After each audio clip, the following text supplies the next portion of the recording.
salama. Mimi nipo sawa, Mwenyezi Mungu amenijalia na mambo yanazidi kwenda sawa sana. Karibu sana katika dawati la lugha. Hii ni West TV na mimi naitwa Hiran Mugaisi, na leo hii mambo yalishachemka. Juma jana tulikuwa tumetenga vipindi vyote viwili juma jana kwa sababu yako wewe mwanafunzi mtahiniwa wa KCSE 2025, karatasi ya kwanza na karatasi ya pili, na yote tukajukumikia. Katika awamu ya kwanza mwalimu Makari alikuwepo, akasema kama hautasoma sauti, maswali ya sauti hayatakosa. Hiyo ni katika matumizi ya lugha. Shauri zako utakuwa unapoteza alama. Akatupa na mengi na mengine zaidi.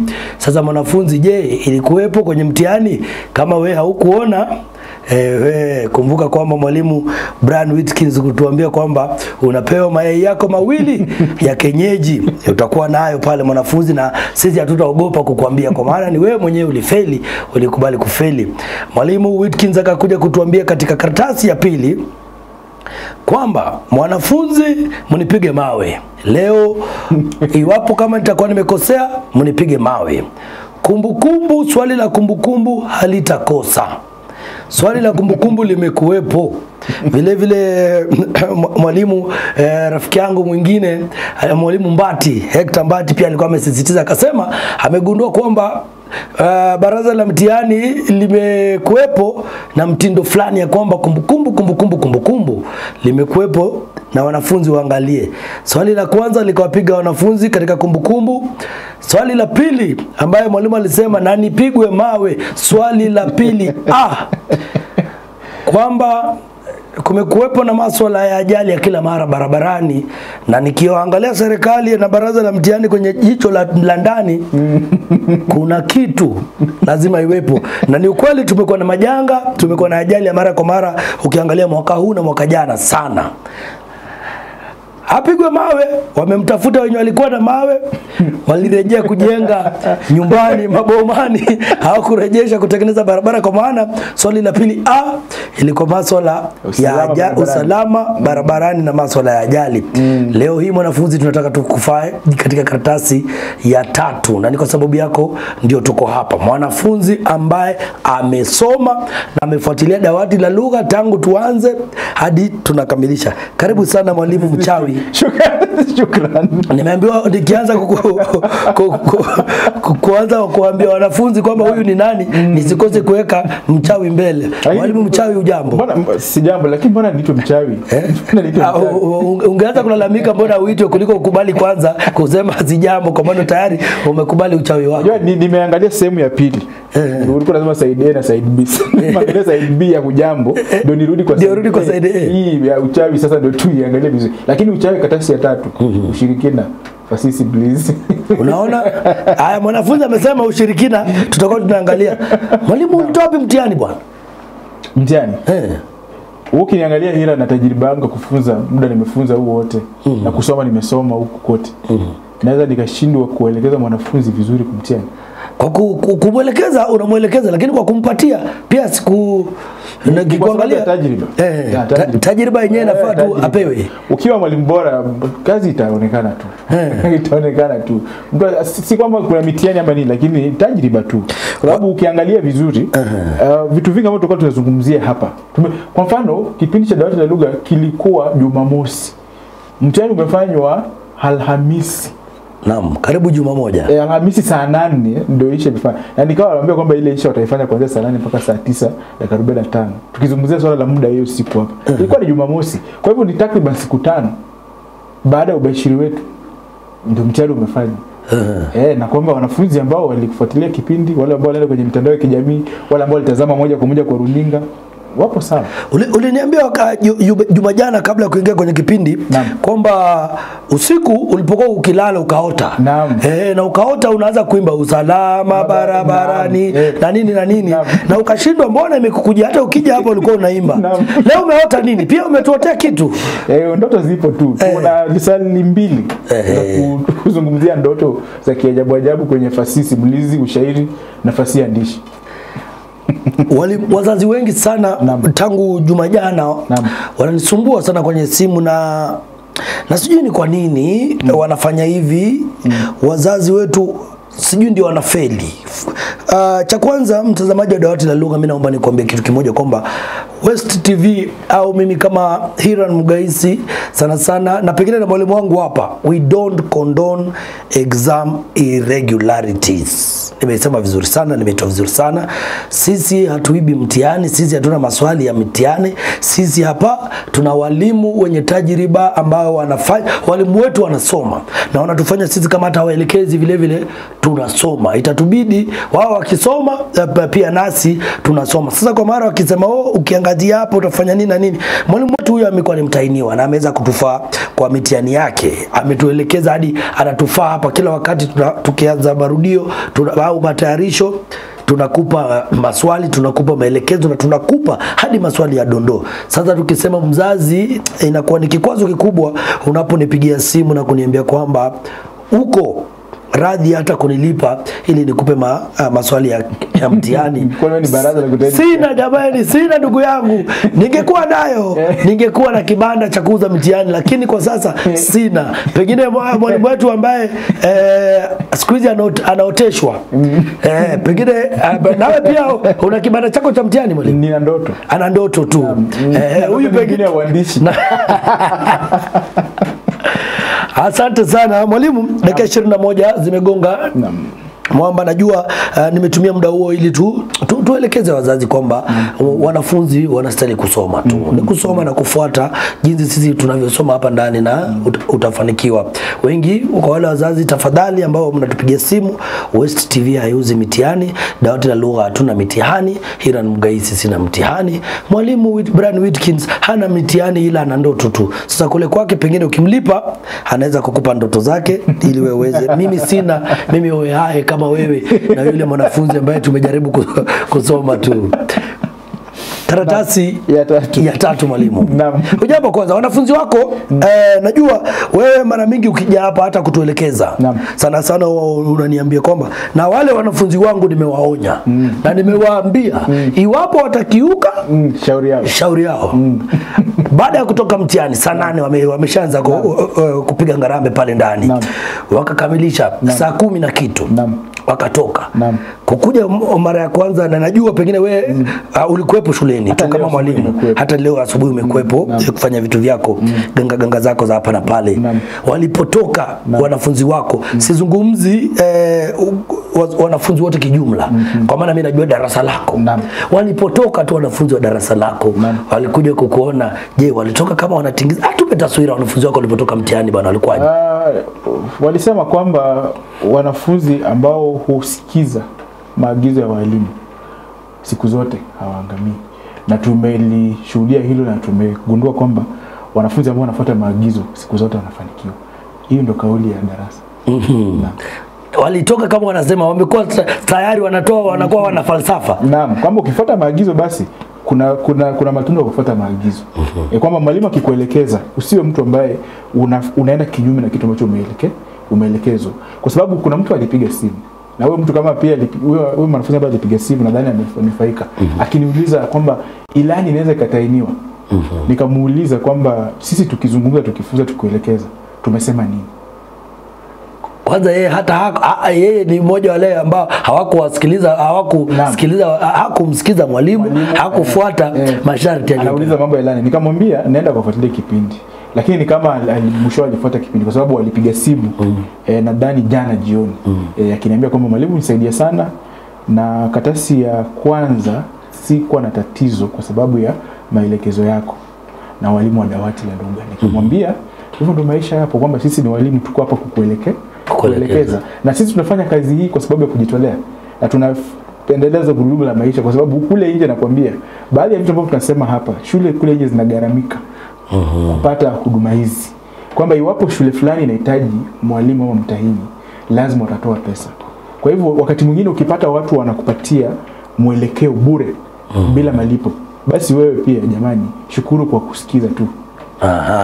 Na ndio tunaanza naye kama kauli ya leo kwamba ni kufuatilia maagizo ya mwalimu na kusikiza. Na tuanze kazi mwalimu. Karatasi ya tatu KCSE 2025. Mwanzo tunaanzia wapi? Tuanzie kwanza kuambeleza kijumla. Unajua tunasema wakati mwingine kuna vitu vya kimsingi ambavyo watu tunaviacha. Lakini mwisho wa siku unapata kwamba hivi vitu wanafunzi wengi bado hawavielewi kwa sababu karatasi yote ina mfumo maalum. Na karatasi ya kwanza imekamilika, karatasi ya pili imekamilika. Mwanafunzi una jukumu la kujukumika kama kuwajibika karatasi ya tatu. Iwapo kuna makosa fulani ulifanya katika karatasi mbili ambazo tumefanya tayari, basi unaweza ukangangana anga ukajiokoa. Hata kama si kujiokoa kikamilifu, anga karatasi hii ikusaidie kwamba ndio yamemwagika, lakini unaweza ukazoa sehemu fulani kwa karatasi hii ngapi? Ya tatu. Huenda kama ulifanya makosa makubwa sana ambayo yalikuharibia pengine grade yako ambayo ungepata pale mbele, huenda utapata grade ambayo inastahili, lakini bado una nafasi. Kuna hadithi inaitwa nipe nafasi katika mapambazuko ya machuo. Bado una nafasi ya kupambazuka, kupambazukiwa katika machuo yako kwa sababu magharibi ndio hii inaelekea. Unajua machuo ilikuwa karatasi ya kwanza, karatasi ya pili. Lakini kapiga chenga kidogo. Sasa kuwa kama yule mhusika anaitwa Makucha. Pambazukiwa katika machuo ya maisha yako ambayo ni karatasi ya ngapi? Ya tatu. Alielewa na ameelewa. Tunaanza sehemu ya kwanza kuangazia ushairi na fasihi simulizi. Lakini katika sehemu hii bado tutapenda maelezo ya kikawaida kwamba karatasi ina sehemu 5. Kuna sehemu ya A, B, C, D na sehemu ya E. Sehemu ya A ni swala lazima. Hii sehemu huwa inabadilika kulingana na swala ambalo limetainiwa. Iwapo wataleta fasihi simulizi kama swala lazima, basi sehemu ya A itakuwa fasihi simulizi na itakuwa ni swali moja. Lakini fasihi simulizi ikija katika swali la sehemu ya E bado ni swali moja. Ni fasihi simulizi pekee ambayo utainiwa kama swali moja. Kama fasihi simulizi kuja swali la A bado ni swali moja tu. Japo kwamba ina nafasi kubwa sana na ni ndefu sana, ila ni swali moja tu. Sasa maswali mengine yote huwa ni mawili. Almradi imekuja katika sehemu ya B, C, D na E. Maswali huwa ni mangapi? Mawili. Lakini fasihi simulizi ikija swali la lazima ama ije swali la mwisho, ambapo swali la 8 bado huwa ni swali moja, alama 20. Kwa hivyo una takriban jumla ya maswali 8. Lakini mwanafunzi pia ajue kwamba iwapo fasihi simulizi itakuja kama swali lazima, basi shairi ataletewa moja. Iwapo fasihi simulizi itakuja swali lazima, shairi utapewa swali moja wala si maswali mangapi? Mawili. Kwa sababu sheria ya KCSE katika karatasi ya 3 ni kwamba maswali huwa ngapi? 8. Kwa hiyo jumla ni maswali mangapi? 8. Kwa hivyo iwapo na maswali 8, basi ukiweka fasihi simulizi swali lazima kisha weke mashairi mawili, utakuwa na maswali 9. Haiwezekani. Itakuwa imekiuka sheria. Ndio sheria utaini. Kwa hivyo fasihi simulizi ikija na ishaitainiwa, si kwamba ijaitainiwa, lakini ni muda mrefu sana, takriban miaka kama 5 fasihi simulizi ijaleta kama swali lazima. Na si kwamba haiwezi, kuna uwezekano mkubwa. Kwa hivyo ikiwa fasihi simulizi itakuja swali lazima, jua kwamba shairi utakuwa na swali moja. Sasa tuanzie pale. Jumla ya maagizo, maswali ni 8, sehemu ni 5, lakini jibu maswali 4. Na usijibu maswali mawili kutoka sehemu moja. Swali la kwanza swali lazima. Hayo ndio vitu, hivyo ndio vitu vya kimsingi ambavyo lazima ujue. Kwanza mwanafunzi unavyotuelekeza ni kwamba mwanafunzi sharti afuate sheria na maagizo yaliyowekwa kwanza. Usijiweke kufanya usijitungie sheria zako na kuanza kuzifuata. Ati dawati la lugha limeangazia sana nguzo za jaji, hii ni mswaki. Maswali mawili, anateremka na hii utakuwa umefanya maswali mawili katika sehemu moja, na inamaanisha kwamba kuna swali utakuwa basi utakuwa na yani kati ya alama 60 badala ya 80. Kwa sababu kila swali lina alama 20. Lakini tayari wewe ukishatajisahihishia umeshajiondolea alama 20 yako 20 kwa sababu hujafanya. Umefanya maswali mawili katika sehemu moja. Yani hicho ambacho inamaanisha ni kwamba swali lazima ufanye. Baada ya kufanya swali lazima, hayo mengine ambayo yamesalia yachague katika sehemu zilizosalia. Sehemu ya B, C, D na E. Kisha wakati unachagua, kuna sehemu moja itasalia ambayo hutashughulikia swali lote, kwa sababu kama sehemu ni 5 lakini maswali ni 4, inamaanisha kuna sehemu moja ambayo hutafanya swali. Kwa hivyo una uhuru wa kuacha sehemu ambayo unaona kwamba tayari ushaambiwa fanya maswali 4 pekee. kati ya matano. Naam, lakini umeambiwa, lakini katika kufanya kwako hatuna shida, lakini ili swali lazima nalo tuachie, ni lazima ufanye. Sasa tafuta hayo mengine matatu. Kwa haya mengine manne ambaye yalisalia. Kwa hivyo kuna sehemu nne ambazo zimesalia maswali matatu. Lakini tena uzuri katika sehemu nne ambazo zimesalia, kuna sehemu ambazo zina maswali mawili. Kwa hivyo unaweza chukua sehemu ya ba na tena uangalie swali ambalo una uzoefu nalo na uache lile swali ambalo linakusumbua. Na inanikumbusha ukisema kwamba ukitaka wazi ukiniambia iwapo mwanafunzi utajipata umekamilisha maswali yako yote manne, mfano kwa yale maswali matano ambayo umetoa yote manne na una muda wa kufanya swali la tano, wewe vitu ambavyo umefanya kule juu ni matope. Muda unatoa wapi? Sasa wanafunzi umesikia kwamba muda uliopewa kufanya maswali manne kati ya matano wanajua inakutosha. Ukikuwa na nafasi ya ziada wewe jiangazie tena. Jiangazie vizuri. Kuna matope umefanya kule juu. Mahali ambapo kinakumwangukia. Na matope yatakuangamiza. Achezae tope ukiwa na tope na uchafua. Kwa hivyo umecheza na tope, tope litakuchafua. Kwa hivyo kuwa makini sana. Sasa tutaanza na fasihi simulizi, kisha baada ya pale tuangazie ushairi. Fasihi simulizi tumesema mara si moja kwamba baraza kutaini mtihani halitakuletea swali la moja kwa moja kwamba eleza maana ya miviga. Ama uambiwe kwamba eleza maana ya hurafa ama hekaya. Iwapo wameamua kuletea hekaya, hadithi za hekaya, watakuletea kifungu. Watakuletea kifungu ile mnaita kwenye Kiingereza a story. Kifungu kitakuwa pale. Kwa mfano, iwapo nimejikita katika utanzu wa hadithi au ngano, na nimeamua kama jamaa wa baraza la mtihani kwamba nimeamua leo hii na kufunga swali la kwanza fasihi simulizi na nakuletea hadithi. Nimesema kwamba fasihi simulizi swala lazima na nakuletea kama hadithi. Na nimeamua kwamba hadithi yangu ambayo nitaleta ni hadithi ya hurafa. Hurafa ni hadithi aina gani? Hurafa ni hadithi ambayo wanyama au wahusika kundani huwa ni wanyama. Lakini kuna hadithi nyingine nyingi ambazo wahusika pia vile vile huwa ni wanyama, lakini kuna utofauti. Sasa tofauti ya hekaya na hurafa ni kwamba katika hekaya mnyama mmoja hutumia akili zake, na huyo mnyama mara nyingi ni mnyama ambaye hana uwezo. Hutumia akili zake kupiku yule mwenye nguvu. Kwa hivyo ni mnyama mjanja. Kwa hivyo ukiona hadithi ambayo kuna ujanja fulani lakini mwenye nguvu anashindwa na mnyama ambaye ni mnyonge, basi sasa hizi kwa ni hekaya. Hakuna hizi kwa ni hurafa, itakuwa ni hekaya. Lakini tukizungumzia masuala ya kikawaida, kwamba nataka kuzungumzia umuhimu wa kuwa na ushirikiano mwema miongoni mwa watu katika kuishi. Na niamue nitumie ndovu. Kwamba siku moja ndovu alikuwa anamiliki kila kitu, akawa na wadharau wanyama wengine kama kondoo na kadhalika. Inamaanisha kwamba ni hadithi ya kikawaida, lakini nimeamua kutumia wahusika wanyama. Basi hiyo sasa ni nini? Hiyo ni hurafa. Kwa hivyo tofauti kati ya hurafa na hekaya ni kwamba katika hurafa wahusika ni wanyama tu, lakini hamna ujanja fulani ambao unatumika kwa mfano, au hamna mhusika ambaye anatumia nguvu zake kuwanyanyasa wale wahusika wadogo. Pale ndio kuna utofauti ambayo umetokea. Sasa kuna hekaya na kuna hurafa. Na mwanafunzi anafaa apate ule utofauti uliopo kati ya hekaya na nini? Na hurafa. Kisha katika bado wanyama tu bado kuna usuli.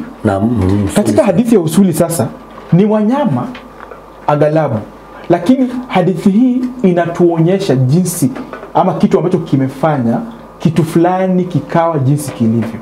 Lakini hadithi ya kubuni, kwa sababu si kweli. Nikiamua kukueleza kwa nini, kwa mfano chura ana ngozi ambayo imechirika, basi inamaanisha kwamba kuna hadithi ambayo nakupatia ambayo kwanza ni ya kubuni tu, lakini najaribu kueleza chanzo cha chura kuwa na ngozi ambayo ipo sana tunapenda walimwengu wanapenda kutumia ndovu. Ndovu anaishi msituni. Sio ndovu, tuseme sana mzee Kobe. Kwa nini Kobe ana magamba ambayo yamepasuka. Wanakupatia kwamba kwa mfano siku moja kulikuwa na sherehe iliandaliwa mbinguni. Unaona hadithi hizi ni hadithi ambazo hazina mshiko. Ni hadithi za kubuni. Lakini unaangalia jinsi ambavyo hadithi imesukwa. Kwa sababu mwisho wa siku msuko wa hadithi itakuelekeza kujua kwamba hadithi hii ni aina gani ya ngano. Lakini sasa shida ipo kwa sababu wanafunzi wengi hawaelewi tofauti kati ya kipera na utanzu. Kwanza unafaa kujua kwamba utanzu ama tanzu zile za fasihi simulizi ni ngapi. Na baada ya kuzijua, ujue katika kila tanzu kuna kipera kipi chini ya hiyo tanzu. Kwa mfano tu katika hadithi ambayo narejelea, kuna hadithi au ngano. Kwa hivyo kuna mifano ya hadithi au ngano. Hizi mifano za hadithi au ngano ndio vile vile tunaita nini? Vipera. Vipera chini ya ngano. Ngano kama nini? Utanzu. Hadithi au ngano, utanzu. Chini yake kuna vipera. Vipera kama nini? Tumesema kuna hurafa, kuna hekaya, kuna usuli. Kisha kuna visasili au kisasili. Tofauti gani iliyopo kati ya kisasili na usuli? Kisasili hueleza jambo fulani ambalo linajitokeza katika maisha ya kawaida. Kwa mfano, kifo, asili ya kifo. Unaona sasa usuli na visasili vyote vinazungumzia asili ya kitu fulani au chanzo cha kitu fulani. Katika Kiingereza labda nimsaidie, kuna phenomenon. Kwa hivyo kisasili ni phenomenon.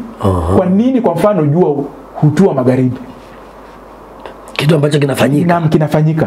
Lakini ukianza kuzungumzia kwa nini kuku huchakura, kisa asili, pengine kusema vile tunasema tu kisa asili. Ukiangalia asili ya kisa kwa mwanafunzi pengine akipata ule ambaye anapenda vitu vya uwepesi, anasema kwa usuli na kisa asili, ukiangalia kisa asili sana sana inaleta the reality part. Ya kwamba hiki kitu kinafanyika na wewe unakijua. Kwa mfano kuna hadithi wanaambiwa kwamba basi Mulungu akatuma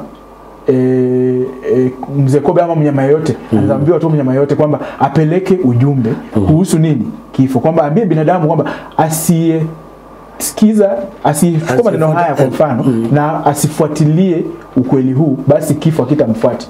Kisha yeye naye akaja akageuza ule ujumbe. Na mwenye alipewa ujumbe naye akachukua vinginevyo. Basi kuanzia pale, kwa sababu alikiuka zile sheria zilizopewa katika ujumbe wa kifo kikaanza kumwandama. Ni kama hadithi inajaribu kutuonyesha kwamba kifo kilianzia wapi. Kwa hivyo ni chanzo, asili ya kitu fulani. Kwa mfano, kwa nini mvua hunyesha? Kitu ambacho unajua kitu ambacho kwa nini kuna mvua? Kwa nini jua hutua katika magharibi? Na si asubuhi? Kwa nini jua linaangaza kuanzia asubuhi na sivyo? Kwa nini kuna giza usiku? Chanzo cha kitu fulani ni kisasili. Wingi ni visasili. Kwa hivyo kipera kisasili wapo ni chanzo cha kitu. Lakini pengine turejeshe usuli, utofauti sasa na usuli na kuja. Usuli mara nyingi anga huwa ni wahusika wanatumika kama wanyama. Na mara nyingi tunaleta hali kuhusu mhusika fulani ama mnyama fulani. Kwa mfano mwisho wa siku katika visasili tunasema kwamba tangu siku hiyo kiboko akaamua kuishi ndani ya maji. Sasa unaona ni ukweli kwamba kiboko anaishi majini. Lakini hebu tueleza kwa nini kiboko alikataa kuishi katika sehemu tambarare akajiendea majini. Ukiona mara nyingi wanaambia watoto ndiposa usichanganyike. Akiona tu wanyama anajua pale lakini kuna chanzo, aseme tu ni usuli.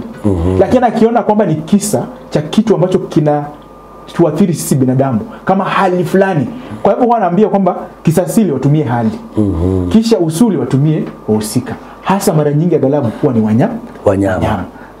Naam. Imekuja vizuri sana mwanafunzi. Natumai unazidi kupokea na unatupata vizuri sana. Tatizo ni kwamba leo hii tunafanya tu ni marudio, hatutaingia kwa undani sana. Mwalimu, pengine tuzidi kuendelea mbele. Alafu sasa tulikuwa tunazungumzia sasa hekaya. Naam. Hekaya ni ujanja fulani na mara nyingi wanapenda kutumia sungura. Kwa sababu sungura huchanganya hata kina ndovu na simba. Na kutumia maarifa ingawaji mwili mdogo au kobe. Kama sungura pia anachapwa hata kama ni mjanja. Uchapwa kwa sababu sungura anajulikana kwa mbio. Kuna wakati mwenzake kobe aliamua siku moja kujikita kwenye mkia wa sungura katika mapishano. Kisha karibu wanakaribia utepe ule kamba kukamilisha mbio zile. Na kobe anaruka mbele ya sungura. Kisha inakuwa kwamba mnyama ambaye ana uzoefu wa upole zaidi kamshinda. Kwa hivyo huyu ni mnyonge wa maarifa. Ndio maana katika hekaya kuna ujanja. Inahusika na ujanja. Mtu ambaye hajiwezi lakini amejaribu kutumia ujanja fulani ili ashinde. Yaani mwalimu anatuambia tofauti, ukitaka kutofautisha kila ambacho kitakuleta na ikuhakikishie kwamba unachosoma ni hekaya. Tafuta ujanja ulio. Kisha hurafa ni wahusika wanyama, lakini tunazungumzia maudhui ya kikawaida. Ya kikawaida tu. Naam, yaweza kuwa chochote katika mazungumzo yale, lakini hakuna ujanja. Umeleta sawa sana. Pale umeleta sawa sana. Kwa maana hekaya, ukiambia tu mtu hekaya, tafuta kitu kimoja ambacho angazia, je, ni ujanja upi ambao uliopo hapa. Pili pia ulize, ni nani ambaye hana nguvu, ni mnyonge, lakini amekuwa mjanja mpaka ameshinda mwenye nguvu. Utagundua hekaya tayari ipo ndani. Hurafa mada ya kawaida, hata ingawaji wanyama watatumika. Naam, hata ingawaji wanyama watatumika. Kisha katika hadithi kuna formula. Kuna formula ya kuanzisha hadithi na kuna formula ya kumaliza hadithi. Formula ya kuanzisha hadithi, utapata hadithi nyingi zinaanza na hadithi ama hapo zamani za kale. Kuna formula ya kukamilisha. Kukamilisha nayo unasikia wanasema hadithi yangu imeishia hapo. Ama tangu siku hiyo ndovu akaamua kuishi msituni. Unaona ni hekaya. Hakuna ni hurafa. Au ni huo ni usuli. Usuli kwa sababu ndovu aliamua kwa sababu kwa hivyo alikorogwa ama kama pundamilia na punda wa kawaida. Mbona pundamilia yuishi wapi?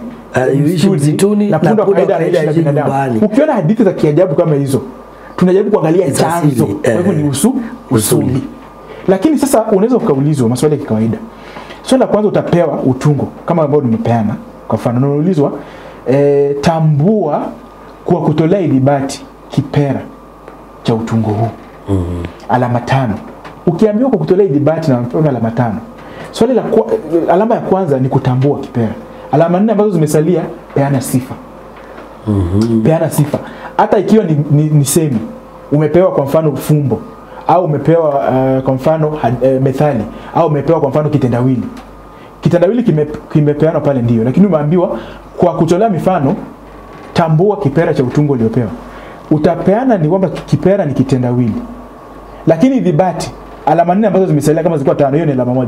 Alama 5 ambazo zimesalia peana sifa. Hiyo ndio siri.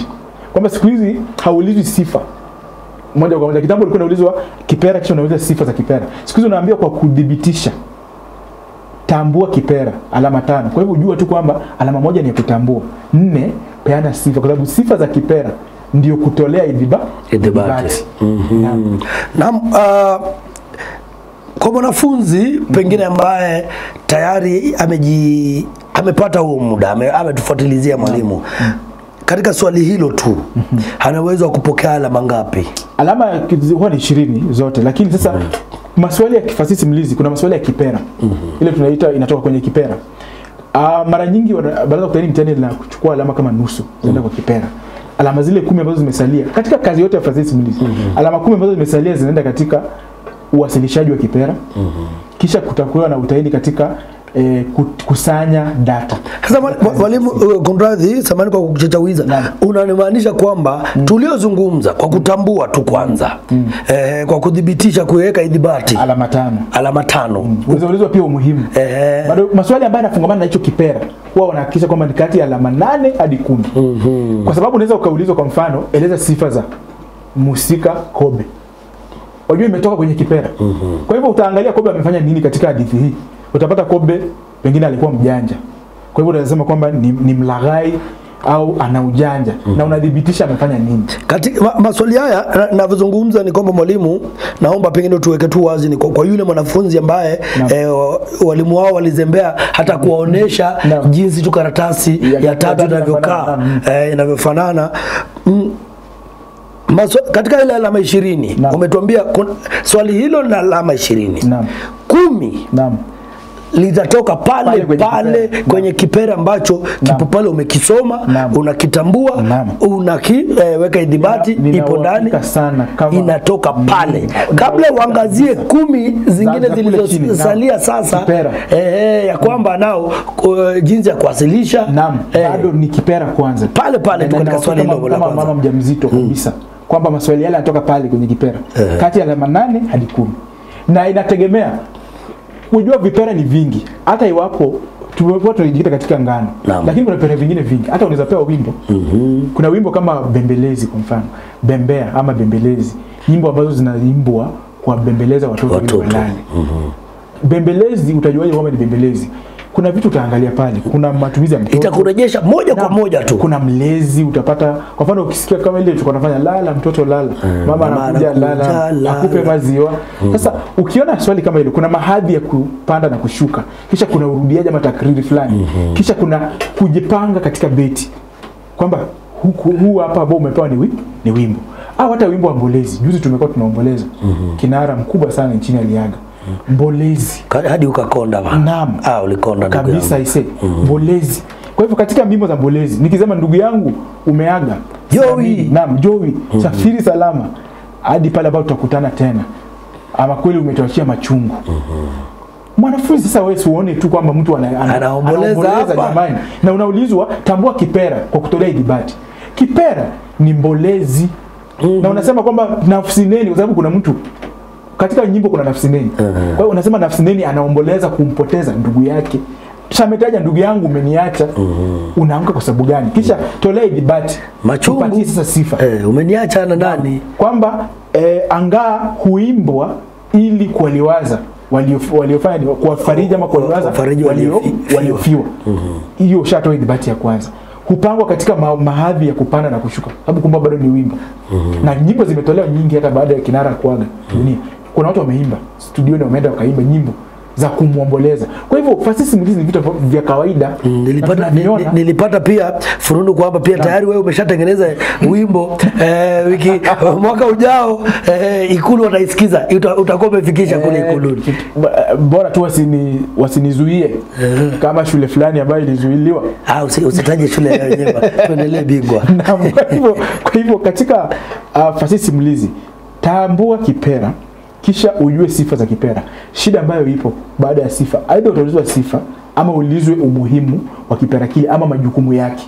Majukumu na umuhimu. Mwanafunzi usiwe mjinga. Kuna baadhi ya vitu ambavyo vinafanana. Rejelea tena, mwanafunzi asiwe mjinga.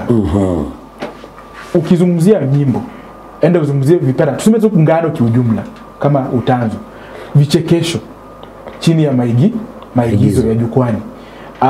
Tuangalie kama nyimbo au shairi simulizi.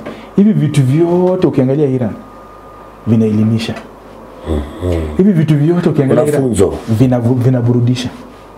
Kuburudisha. Kwa hivyo kuna baadhi ya vitu ambavyo ukiona mwanafunzi anaamka unashangaa. Majukumu ya kazi ya fasihi, alama kama 3 zipo ambazo za kwanza tu ni kuelimisha, kuburudisha. Shida nayo iko ni sasa usikiandika tu kuelimisha, wanakuambia fafanua ama eleza. Wewe unaandika kuelimisha utaanguka. Unaandika tu kuburudisha utaanguka. Lazima uelimisha nani? Kuelimisha jamii kuhusu kitu fulani. Kwa hivyo neno asilia ni kuelimisha, lakini ngangana umalizie hiyo sehemu, kamilisha kulingana na kipera ambacho umepewa. Kuburudisha jamii husika hasa wakati gani? Kwa mfano ngano zilikuwa zinatambwa jioni. Kwa hivyo kuburudisha jamii husika wakati wa jioni wakiwa wametulia. Kwa sababu ni wale wazee walikuwa wanatamba ngano. Ngano vile vile huadilisha. Hata kazi ya fasihi, lakini sasa useme kwamba wimbo wa Mbolezi na adilisha. Kwa hivyo lazima uangalie pia unajibu nini. Unajua kuna mtu anasema kuna kupeana maadili. Huyu mtu anaomboleza, huadilisha wakati wa muombolezi. Hapana. Kuadilisha kwa mfano kama unatumia hekaya. Hekaya kuna funzo tutapata pale. Ile funzo ambayo tunapata inaadilisha kwamba mtu asitumie nguvu zake kunyanyasa wanyonge. Wale wanyonge wanatumia akili wakamuumiza. Kwa hivyo unapata maombolezi labda nasema kuna kuadilisha, unashangaa kuna adilisha nini pale. Pia wanafunzi tumia akili, fikiria.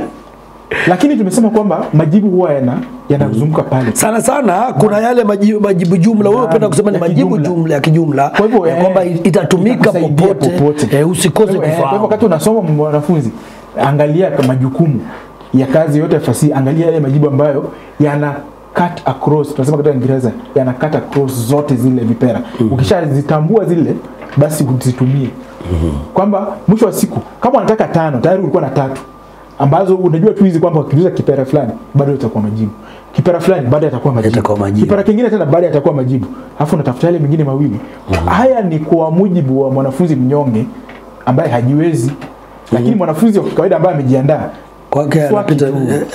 Kama una imani kwamba mwanafunzi yeyote hafai tu kupata 0? Hafai kabisa. Hamna kitu kama hicho. Kisha baada ya kipera, maswali ya kipera, kutakuwa na maswali ya uwasilishaji. Katika maswali ya uwasilishaji mara nyingi utaulizwa aidha kuhusu hadhira au kuhusu fanani anayewasilisha. Na siku hizo hapa tunaangazia sehemu ile nyingine ya alama zile 10 sasa ambaye sasa kuna uwasilishaji. Kwa uwasilishaji sasa. Kwamba wanaweza kuambia unanuia kuwasilisha kipera hiki katika hadhira yako. Eleza vitu ambavyo utakavyovifanya ili kuhakikisha kwamba hadhira yako inapokea ujumbe huu kikamilifu. Naam. Wewe mwenyewe kuwasilisha. Au umegundua kwamba hadhira yako haitilii maanani wakati wa wasilisho lako. Eleza vitu ambavyo hadhira inaweza ikafanya ili kuhakikisha kwamba wanafuatilizia ama wanatilia nani wasilisho lako. Yaani majibu ni yale ya swali la kwanza na swali la pili, ila tu wamekucheza kidogo tu. Kwa hiyo shida ambayo ipo ukiulizwa tu jinsi mikakati yako wewe mwenyewe kama mwasilishaji ni sifa za mtambaji bora. Mbona unanitazama kwenye ringo na unielewa utambaji wangu? Ni nini ambacho ninacho? Moja, lazima uwe mcheshi. Na sasa useme tu awe mcheshi. Umuhimu wa kuwa mcheshi ni nini? Lazima uwe mcheshi ili kuichangamsha hadhira yako.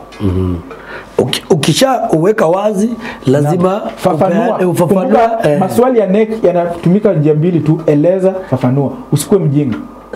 Atakwambia tambua. Mara nyingi atakwambia fafanua, eleza. Elewa maana ya fafanua ni nini. Na uelewe maana kueleza ni nini. Ndio uanze kutuandikia hapa wewe jasiri alafu unaacha hivyo. Maswali majibu yakirudi mtihani unasema hao watu walinionea tu, niliandika majibu yote.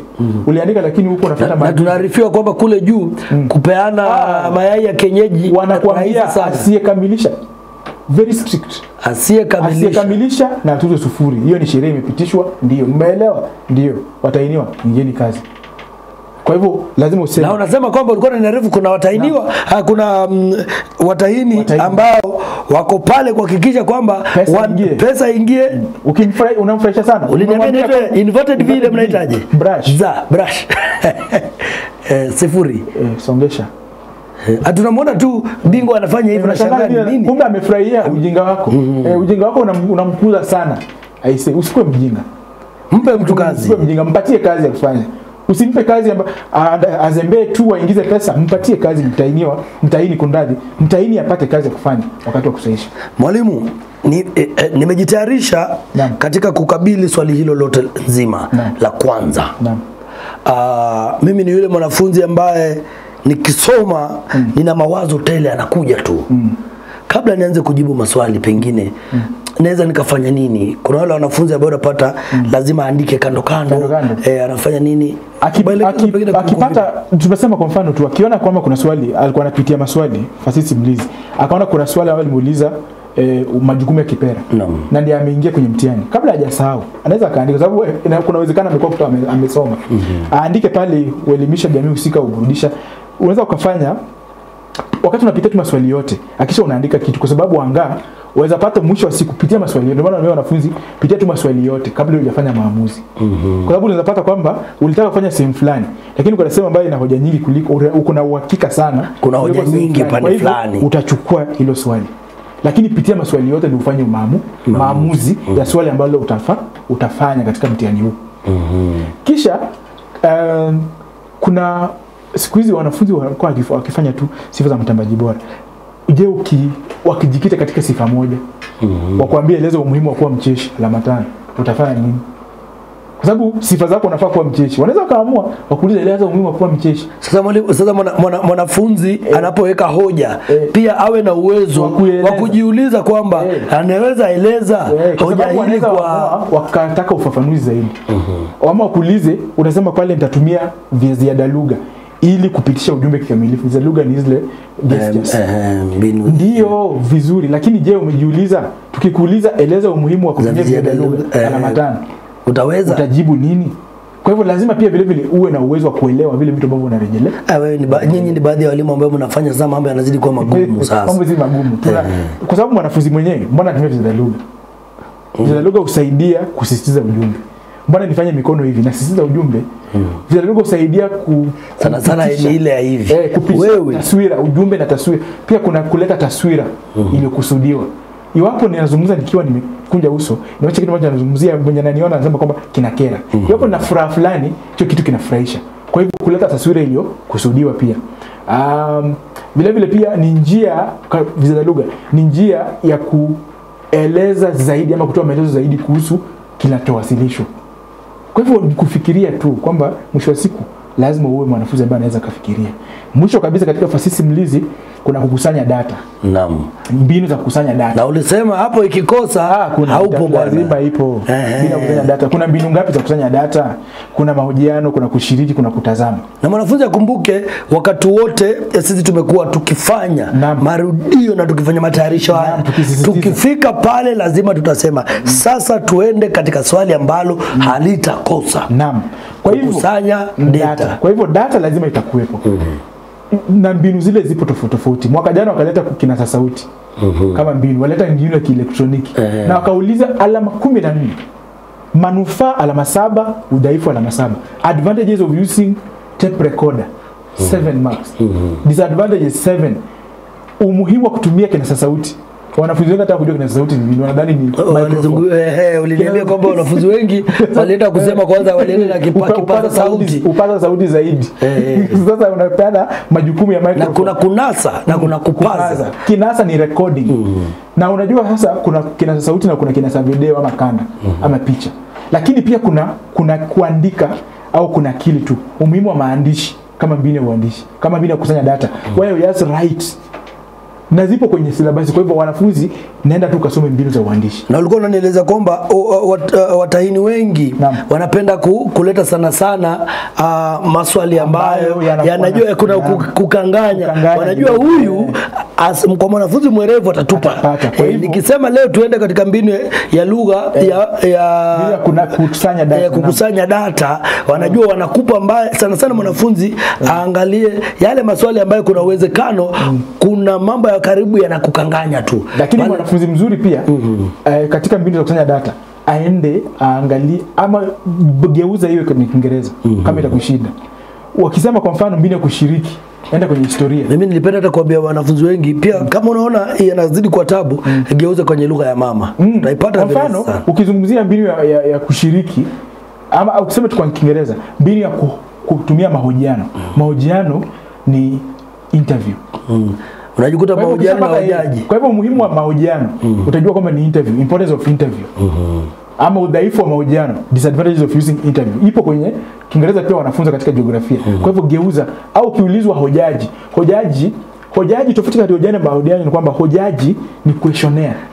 Lakini mahojiano ni interview. Waliambia wanafunzi wengi pale pia ukiwapa wanakanganyika sana, wanashangaa kwamba je, hii hojaji inakaa ni mahojiano. Hojaji ni questionnaire. Na kuna aina mbili za hojaji. Hojaji wazi na wazi. Closed questionnaire, open questionnaire. Kwa hivyo ajue tofauti na ajue umuhimu na udhaifu ya yote mbili. Je, ushajiuliza kwamba ukikwambia eleza, wanaweza kuambia kwamba eleza manufaa ya kutumia hojaji wazi kwa badala ya kutumia hojaji fungi. Unajua ameuza maswali mawili kwa pamoja. Na hapo hiyo kwenye kitabu wazi. Kwa hivyo lazima ufikirie. Ujue kwamba hojaji wazi ina majukumu gani, hojaji funge ina majukumu gani. Na mwisho kabisa changamoto za kusanya data. Halitakosa. Changamoto za kusanya data. Changamoto za kukusanya data katika nyanjani. Data ya fasihi simulizi. Nikikutuma sasa hivi uende uzungumzie miviga na vitu kama hivyo, changamoto ni zipi? Kwa hivyo mwanafunzi pia aangazie hilo. Swali la kwanza mwalimu tayari ameshalizamia kwa wewe mwanafunzi na amekuambia hata kama ni wewe mwanafunzi unajua haujasoma vizuri, hauna nafasi nzuri kwa hilo. Kumbuka kuna majibu ambayo yapo tu kufanana kila mahali. Kuna uwezekano ukatoka na alama zako 3 4 kati ya, lakini bana alama 3 kati ya 20 wewe kweli ushamaliza sehemu ya juu. Sehemu nyingine hii pia bado ipo. Ndio nasema ukijiweka mwanafunzi hata kama unasema hujasoma na upate 3 kwa 20 wewe unastahili upigwe viboko kabisa, uadhibiwe. Naam, tuingie katika ushairi. Ushairi, swali kama kuna swali la mboga lenye mwanafunzi mwaka huu asiwache, ni swali la ushairi. Swali la ushairi ni swali nyepesi sana. Na nitatumia dakika 10 tu kumalizana na wewe. Jambo la kwanza, kuna alama kati ya 6 mpaka 7 kwa mashairi yote mawili kuhusu maudhui. Alama 6. Alama ni 20 shairi nzima, lakini alama kati ya 6 na 7 maudhui. Kwa hivyo soma tu shairi na utueleze. Ni nini? Labda mfano tu mwelekeza tupatie mfano wa shairi. niwaambie jinsi ya kutafuta maudhui katika shairi. Tutatumia kifungu hiki kabisa kuhakikisha kwamba tunaelekeza mwanafunzi. Asante sana. Kwa mfano mwanafunzi kidogo chini, mwanafunzi ameulizwa kwamba kwa mfano huyu mtu, nilikupa kila changu ukatupa, nilikupa roho yangu ukatupa, nilikupa wema wangu ukatupa. Mimi nikitaini hapa sitasema moja kwa moja, nitasema bora umaliziko, nilikupa mwili wangu ukatupa, nilikupa ngeu yangu ukatupa. Iwapo mimi nataini hapa swali la maudhui, naweza uliza dhibitisha kuwa nafsi neni mtu mwenye kulalamika. Alama 6. Bado ni maudhui kwa sababu tunataka vitu ambavyo vimeangaziwa. Lakini kumbuka nilikupa ukatupa, analalamika. Nafsi neni analalamika. Kwa hivyo majibu yake ataandika nafsi neni analalamika kuwa alimpa roho yake akatupa. Tik. Nafsi neni analalamika kuwa alimpa mwili wake akatupa. Sasa ni nini? Ni nini unaanguka? Yaani kwa kila mshororo pale jawabu utapata jawabu. Majabu. Alama 6 kati ya 6 na 7 la kutuambia tu kwamba maudhui ambayo yanajitokeza katika shairi hili ni haya. Unaanguka kwa sababu gani? Na lipo maudhui pale shairi yote mawili maudhui. Swali la kwanza. Tuendelee mwalimu. Kisha kuna maswali ambayo yanafungamana. Hayo maswali ambayo yanakuja moja kwa moja kulingana na nini? Ujumbe ambao unapitishwa. Dhamira au lengo la mwandishi. Dhamira la shairi siku hizi hawapendi kutaini kwa sababu dhamira vile vile bado ni maudhui. Kitambo walikuwa wanauza dhamira alama 2. Siku hizi ukiangalia kwa makini hawataini dhamira. Wanataini tu kwamba eleza ujumbe unaojitokeza katika shairi alama 5. Ujumbe ni dhamira. Kwa sababu na dhamiria kupitisha ujumbe fulani. Sasa nilikuwa naambia dhamira ya mwandishi. Kwa hivyo ni kama dhamira ya mwandishi. Kwa hivyo maudhui na dhamira ya mwandishi ni kama ni sawa. Na ndio maana ukitaini dhamira tena utaini maudhui ni kama umejirudia. Kwa hivyo hawapendi kujirudia. Na mwanafunzi pia ajue mashairi mawili yale. Haya maswali huwa yajirudii. Kuna maswali yatakuja katika shairi la kwanza na shairi la pili kuna maswali tofauti. Kwa hiyo utaangalia sehemu ambayo una uweledi sana katika hayo mashairi kulingana na maswali. Kwa hivyo tumia maswali kufanya maamuzi kuhusu shairi ambalo utafanya. Angazia maswali uone kwamba vipenge vipi vinatainiwa katika shairi la kwanza, vipenge vipi vinatainiwa katika shairi la pili. Kisha ufanye maamuzi sasa kulingana na uweledi wako ama kuelewa kwako. Katika shairi baada ya ujumbe hizo alama zako 6 za ujumbe ama maudhui umbakisha alama 14. Alama hizi 14 utaulizwa toni ya shairi. Toni, angalia ujumbe. Kama tayari nishakuambia kulalamika huyu. Ushapata. Kwa hivyo toni ni ya kulalamika. Alama 2. Na unaeleza tu kwamba nafsi nini analalamika kuhusu mambo aliyomwendea kinyume. Kwa sababu ni mengi ambayo yameenda kinyume. Swali la pili unaulizwa nafsi nene au nafsi neneo. Nafsi nene kama hujaambiwa jina ya mtu yote, unasema ni mtu mwenye kulalamika. Sema tu ni mtu mwenye kulalamika. Analalamishi tu. Nafsi nenewa mtu aliyemwendea kinyume. Nafsi nene. Mambo mepesi tu. Kisha unaulizwa eleza umbo la shairi. Labda swali lirudi ndiposa wanafunzi elewe umbo la shairi. Na aonyeshe beti zote itakuwa sawa. Katika umbo la shairi tunaangazia vitu vingi. Kwa mfano utaangazia mishororo. Kwa hivyo shairi ilikuwa na mishororo 4 katika kila ubeti. Utasema shairi hili la mishororo 4. Kwa mfano pale ukiangalia vizuri kuna mishororo katika ubeti wa kwanza, ubeti wa kwanza 3, 1, 2, 3, 5 na ni zote kwa sababu na shairi linajua ni langu. Mishororo ni 5 pale. Kwa hivyo utasema shairi hili la mishororo mingapi? 5 katika kila ubeti. Kisha angalia vipande. Angalia hizo koma ndio zinakuonyesha vipande 1, 2, 3. Kuna 1, 2, 3. Kwa hivyo shairi hili lina vipande 3 katika kila mshororo. Si kila ubeti. Idadi ya vipande katika kila kwamba sikuwaijua kwamba kuna wakati fulani wanaweza wakasema kwamba vipande hivyo pia vinasaidia kutofautisha shairi. Vinatumika kila wakati. Kisha angalia vina. Kuna vina vya ndani, vina vya nje na kuna vina vya kati. Ametoa tena kuna vina vya ndani, kuna vina vya nje na vina vya kati. Shairi likiwa na vipande 3, kutakuwa na vina vya ndani, vya kati na vya mwisho. Lakini ikiwa shairi la vipande 2 tu, zungumzia vina vya ndani na vina vya nje. Hatuna vina vya kati. Kwa mfano hapa kuna pa, kuna nguu na kuna pa.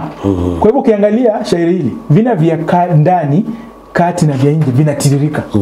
Kwa sababu kuna pa, nguu na kuna pa. Kwa hivyo katika umbo la shairi zungumzia bila kutaja istilahi. Kuna wale ambao wanasema shairi hili lina vipande viwili katika kila ubeti ambapo ni mathnawi, makosa. Usitaje istilahi. Sema tu shairi hili lina vipande viwili katika kila ubeti. Je, kila mshororo. Na istilahi yenyewe ni kwamba inaweza ikatumika tu bado ni jibu tofauti. Ni istilahi sasa hutumika katika bahari. Katika bahari. Katika bahari la shairi. Unarejelea nini? Istilahi. Kwa mfano katika shairi ambalo tunarejelea, ukiulizwa bahari, wanaweza kueleza bahari la shairi hili kwa vigezo vifuatavyo. Moja, kigezo cha idadi ya mishororo. Kwa hivyo katika kigezo cha idadi ya mishororo, hesabu mishororo ni ngapi, kisha ulipatie jibu. Na lazima ueleze. Kama kwa mfano hapo ni tahmisa, mishororo ni 5. Utaandika tahmisa na unaandika shairi hili la mishororo 5 katika kila ubeti. Umemalizana nayo.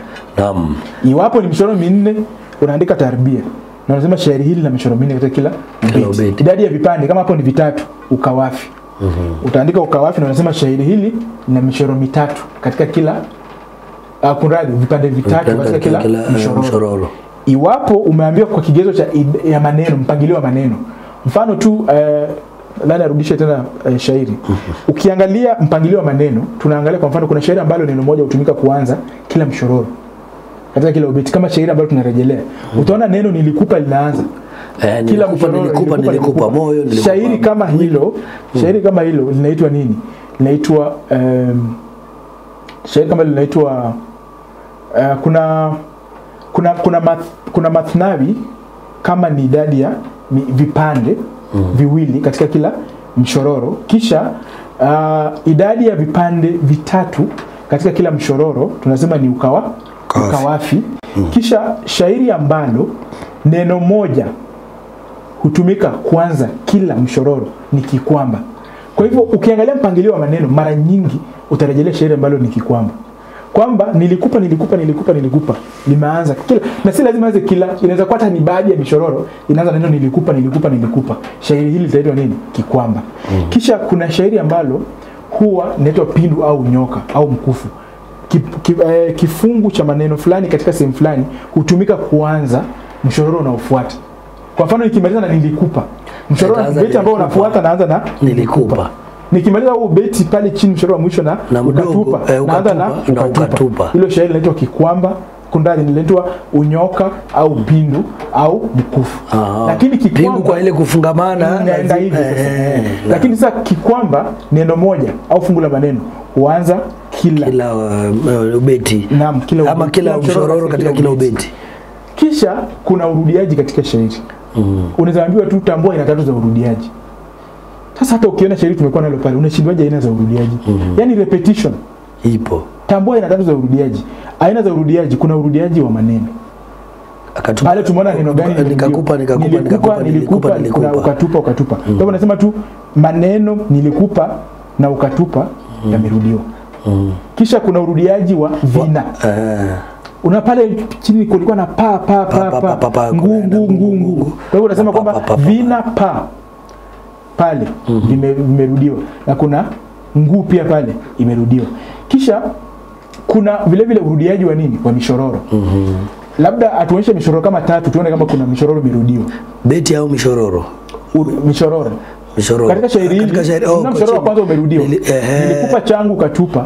Pale juu pia nilikupa changu kabisa, nilikupa juu ya kwanza ikoza nilikupa kila changu ukatupa. Katika ubeti wa pili pia mshororo unaanza na nilikupa kila changu ukatupa. Kwa hivyo kuna tuendesha ya 3 katika beti la 3, twende chini kwa ubeti wa 3. Nilikupa kila changu ukatupa. Ubeti wa 3 sasa ambao unafuata ambao ubeti ambao unafuata nilikupa kila changu. Kwa hivyo kuna urudiaji wa mishororo. Kwa hivyo hiyo ni aina ya urudiaji, na mara nyingi huwa ni mshororo wa mwisho, lakini unaona katika shairi hili mshororo wa kwanza ndio umerudiwa.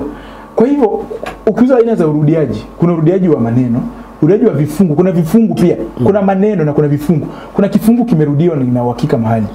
Kila changu kwanza, kila changu ni kifungu tu kimerudiwa. Naam. Kwa hivyo kwa sababu kuna kila changu kimerudiwa. Kisha nilikupa imerudiwa. Kwa hivyo kifungu ni maneno zaidi ya moja. Kisha kuna urudiaji wa neno moja. Kisha kuna vina pa. Kisha kuna mchoro mzima, nilikupa kila changu ukatupa. Hizo ndio aina za urudiaji. Wakati mwingine unaweza usambamba. Usambamba ni aina ya urudiaji katika shairi ambalo ni tofauti na urudiaji wa kikawaida. Kwa hivyo katika usambamba kuna urudiaji wa vifungu. Kama nilikupa kila changu kimerudiwa. Kisha kuna urudiaji vile vile wa maana. Ukiangalia chozi langu, nilikupa cheko zangu ukatupa. Kuna mahali kuna urudiaji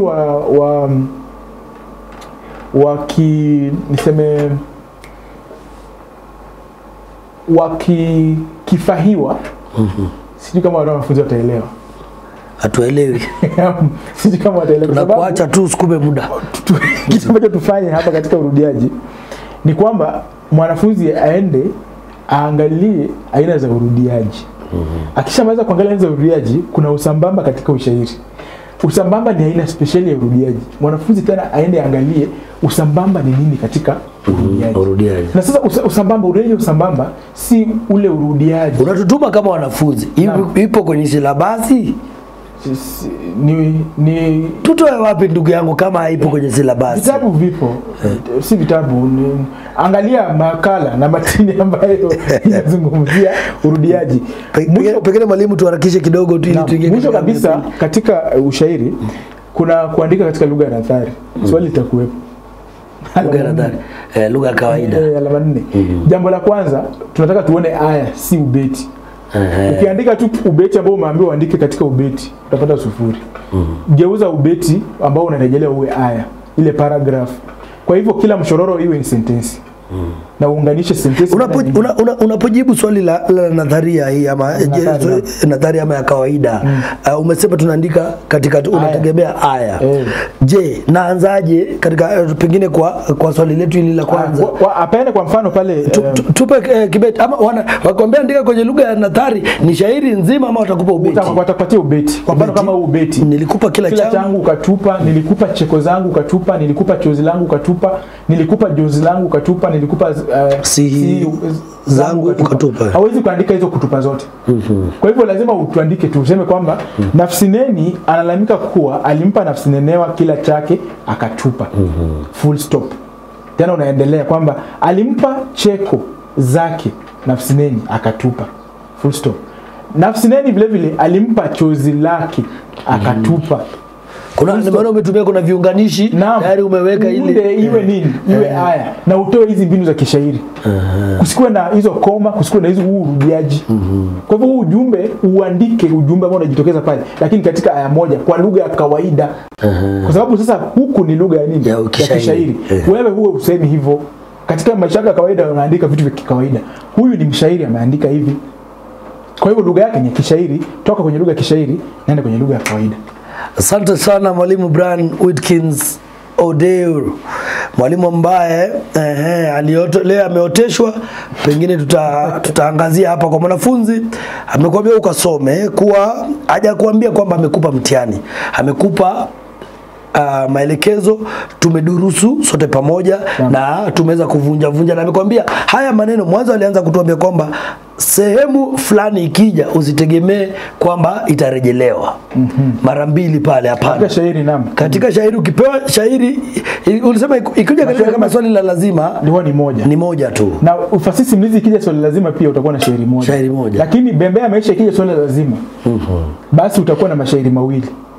Tutakuwa tunaelekea katika bembea ya maisha na vifungu vina nafasi andishi kiujumla katika muda usiokuwa mrefu. Kwa sasa asante sana mwanafunzi ambaye umezidi kufuatilizia, natumai umeweza kuokota kitu pale na hautatuaibisha. Naona kuna mwanafunzi mwingine alikuwa ameniandikia kwenye YouTube channel akasema hapa ni B+ yangu. Sasa tunaingoja mwaka kesho tutakuwa tuna Januari, wamesema ni Januari itakuwa inakuja, tutakuwa tunaomba utupatie B+ yetu. Watakuwa naziosha. Mbona Januari? Bora Januari. Kevin Kibet tutakamilisha kusaisha kabla ya Disemba, kabla Christmas. Tumeweza kitambo sisi tulikuwa tunangoja tunakula Christmas, mwaka mpya uruki. Lakini unajua ilikuwa na matatizo mengi sana. Kabisa, wacha tuelekee katika sehemu ya pili. Kevin Kibet, asante sana. Tupeleke mapumziko kwa muda mfupi tu, alafu tutakuwa tunarejea muda usio mrefu.